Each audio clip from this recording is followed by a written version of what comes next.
இங்க ராம்குமார் பாலகிருஷ்ணன் ஒரு கதை சொன்னார் இல்லையா, அந்த கதை என்ன கதை அப்படின்னா, சிம்பு 49 ஒரு படம் பூஜை போட்டாங்க, கயாடு லோகர் சிம்புலாம் நடிக்கிற மாதிரி.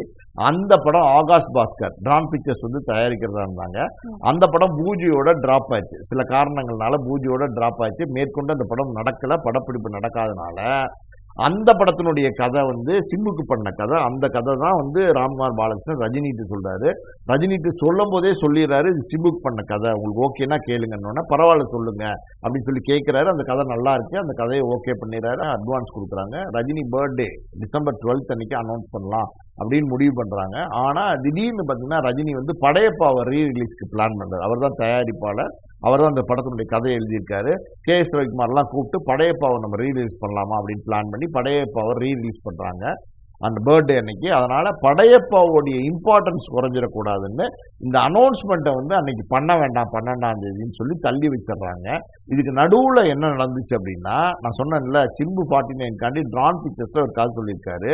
இவர் வந்து டைரக்டரா கமிட் ஆயிருக்காரு. அதுக்கு ஒரு அட்வான்ஸ் வாங்கியிருக்காரு, கதைக்கும் வாங்கியிருக்காரு, டைரக்டருக்கும் வாங்கியிருக்காரு.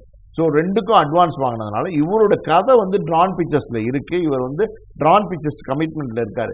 ட்ரான் பிக்சர்ஸ்ல போய் ஒரு NOC வாங்காம இந்த படத்தை அவர் பண்ண முடியாது.